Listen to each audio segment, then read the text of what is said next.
Hi, my name is Yanina. I'm Nathaniel. Natalie. And Derek. We're going to be discussing Open Veins in Latin America, written by Eduardo Galeano. The topics that we will be discussing are Hegemony And geopolitics. Let's go.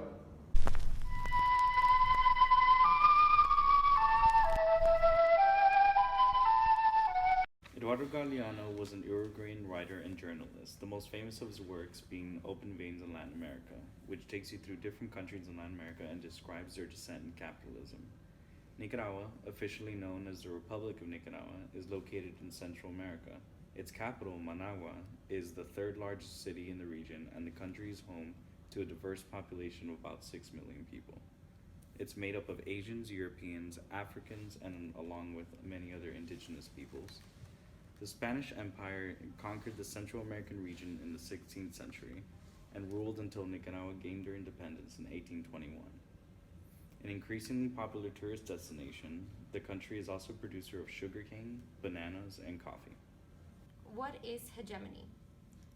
Hegemony is a concept proposed by Gramsci that describes the processes in which people are ruled or governed, usually through consent but also through coercion.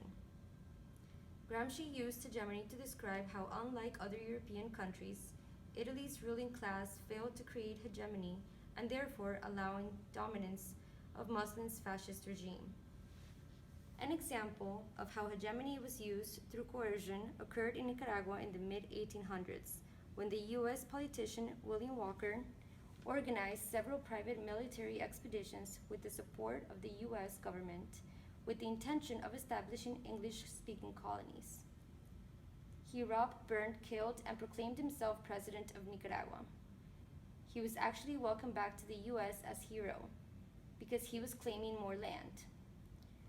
Why? Why was he proclaimed as a hero? Well, according to Frederick Ratzel's Lebensraum theory, the state acts as a living organism which needs to expand and grow. The U.S. was following the same ideology by using any means they could to expand their investments on fertile ground, using the Manifest Destiny as a platform for justification. The Manifest Destiny, like the Lebensraum theory, was a popular hegemonic belief implemented through consent in the United States, but employed through coercion in Nicaragua. It can be said that it's possible to create a hegemony without a specific figurehead to operate that dominating system. In terms of transnational capitalism, U.S. economic interests spent countless time and money making Central America into a profitable land. By even going so far as to deploy American troops to act as enforcers, one could argue that U.S. foreign policy was developing manufactured consent by forcefully imposing capitalism upon the region. One of the men instrumental in the stabilization of the region was General Smedley D. Butler, a United States Marine. A highly decorated soldier, Butler spent much time as an occupier in Central America and on behalf of the United Fruit Company and their interests. After his retirement, however, Butler had this to say about his prestigious military career. I spent 33 years and 4 months in active military service. During that period, I spent most of my time as a high-class muscle man for big business, Wall Street, bankers. In short, I was a racketeer, a gangster for capitalism. I helped make Mexico safe for American oil interests in 1914. I helped in the raping of half a dozen Central American republics for the benefits of Wall Street. I helped purify Nicaragua for the International Banking House of Brown Brothers in 1902, and I helped make Honduras right for the American fruit companies in 1903. By using such language that he used in his quote, it shows how the Brown Brothers, through General Butler, were creating consensual dominance through coercive means. So who were the Brown Brothers? Originally founded in 1818, the Brown Brothers is the largest and oldest private bank in the United States. In October of 1913, the Brown Brothers purchased 51% of the stock in the Bank of the Republic of Nicaragua. What happened in Nicaragua is an example of a scripted reality written by U.S. statesmen and legislators to change borders and shift power to suit their needs. That actually sounds like a geopolitics thing, Derek. What is geopolitics? Geopolitics is a term that was coined by Rudolf Kjellin, a Swedish political scientist, in 1899. And what he wanted to do was elaborate on Friedrich Ratzel's idea of Lebensraum, the state as a living organism. Geopolitics is basically, it's like the study of the relationship between geographical features and international politics. It basically it deals with how a country's geographical location gives it a natural, physical, and economic advantage over other countries. This is kind of reminiscent of environmental determinism, which is how physical environment predisposes the pace of development of different civilizations. But although the geographical facts of nature play an important role in the distribution of resources, their uneven production and distribution is also a function of a world that humans have made. Actually, that brings me to my next point, the banana place. What's the banana place? Well, an example of how the United States, as a capitalist hegemonic system, creates an environment in which they can profit is in the case of the banana place, aka Nicaragua. According to Galeano, in Europe and the United States, people had started to eat bananas. So they cut down the jungles through Central America to plant bananas and built railroads to haul the bananas. And every year, more steamboats of the Great White Fleet steamed north loaded with bananas. Because the U.S. acts as a hegemon, the bananas exported aren't used to serve the people of Nicaragua, but primarily to serve the core, which establishes the cost of dependency. The U.S. doesn't only act as a hegemon over other countries, but also uses capitalism to establish dominance over anyone who participates in the capitalist system. This reminds me of Agnew and Corbridge's idea that the areas or regions who aren't able to fully integrate into the hegemonic system would over time become anarchic or unruled, ungoverned. So you're talking about the dependency theory there. Yes, correct. Actually, if we were to take their idea into consideration, then that would mean that Nicaragua's government wouldn't be able to sustain itself unless it complies to the capitalist system. So what you're talking about is kind of like dependency theory there. What is dependency theory? Well, dependency theory is it's the notion that resources flow from a periphery of poor and underdeveloped states to a core of wealthy states, and that enriches the wealthy state and makes the poorer state poorer. So dependency theory was first developed in the 1960s as a concept that sought to explain how Latin America's underdevelopment was a result of the development of global, namely U.S., capitalism. It's a binary way of understanding economy, divided structurally between rich and poor economies. Cores of cores of industrialized nations and also peripheries that supply the core with primary goods. These primary goods are things like raw forms of materials, like foods and minerals, like stuff like that. With a hegemonic system of capitalism in place, the benefits of technology and international trade flow to the core. So like everything flows to the core. Meanwhile, the peripheries remain underdeveloped because they don't have access to their own resources because everything is exported out. Everything gets exported to the core. Right. Could you also say that the core is kind of like capitalism? Yeah, definitely. That's because it goes from the periphery to the core. So, how did the United States justify Latin America's exploitation? Well, President Eisenhower tried to explain in the 1950s that we had to get rid of a communist government. It was really probably just because they wanted to retain access to Latin American resources by enforcing the U.S. capitalist system. So by constructing the narrative that guerrilla groups in Nicaragua were terrorists, like the Sandinistas, which we're going to talk about a little later, the American foreign policy establishment chose to ignore the social and economic injustices that had made communism a more attractive ideology than capitalism in the first place in Nicaragua. So, what made communism more attractive to the Sandinistas than capitalism?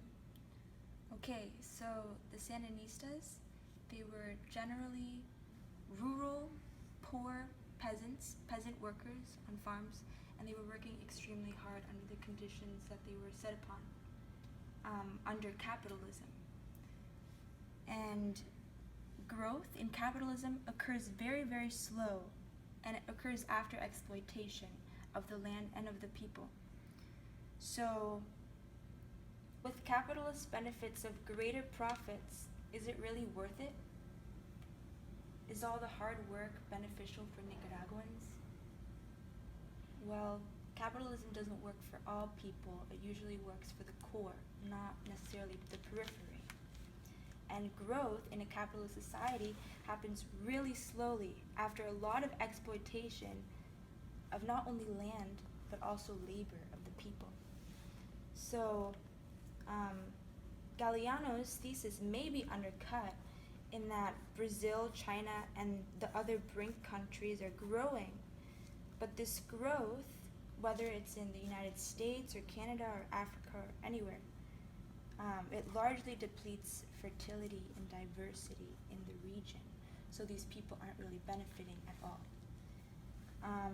And with the growing dependence on exported goods, which comes from capitalism, and imported goods, and the interconnectedness between Nicaragua and capitalist society, conflicts are felt more intensely in both countries, in the core and periphery of the capitalist society. So, for example, during like the Great Depression and the stock market crash in 1929, it not only affected the core, sure that's all we talked about, but it also affected Nicaragua and the other countries in the periphery. So an example of that is that unemployment rose dramatically, and these people, they were already poor, so they didn't have much to work for. Peasants were evicted, strikes swept the city, and that led to the Sandinistas. This is Karl Marx's prediction coming true of a proletarian revolution as a result of oppressive capitalism. You can argue that it was oppressive or it was not. The initial institution of capitalism was very oppressive. Okay, and Sandino, he was the Nicaraguan guerrilla leader who led the protesters after the stock market crashed. And they wanted to build their own independence apart from the capitalist hegemon. And as you were saying before, anything that's other than the hegemon becomes anarchic, right? Yes. So this completely threw the whole core and communist people off. And it was very hard for Sandino, who was opposed by Somoza, a dictatorship that was supported by the United States. And the United States didn't only support Somoza, they also supported 8 consecutive dictatorships, which were installed by the United States. So you can see that the United States really wanted Nicaragua to stay in the system. They didn't really have a choice. So Somoza, people hated him, I'm guessing, because he was extremely intolerant of dissent. So people weren't really allowed to hate him, I guess. And FDR even acknowledged this, and he said that he may be a son of a bitch, but he's our son of a bitch. So you could see. So in June 19th, 1979,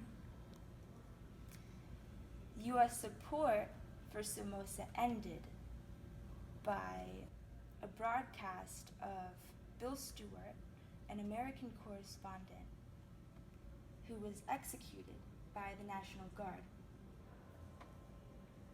And this was caught on camera. Yeah. So U.S. homes got to see this. They got to see the other side of the U.S. National Guard executing an American. You would think that technology only benefits the core, but in this case, technology and TVs had the core at a disadvantage. But capitalism and capitalist dominance is still present. It's still a lingering force through corporations and trademark groups such as McDonald's. And so today we have President Daniel Ortega in office, who was previously a Sandinista, and he still calls himself a Sandinista, but he changed his color to pink. He's not red anymore. And he changed the law to become president multiple times, with under 37% of the vote. He indulges in lavishes despite this abject poverty that's still present in Nicaragua. So it seems like nothing really changed from the beginning to now, which is kind of sad. So it doesn't really matter what color you are, whether you're pink, red, or blue. It matters how the leaders paint the picture. And remember, if you don't fit in the system, you're not gonna make it. Goodbye. Peace. Au revoir. Okay.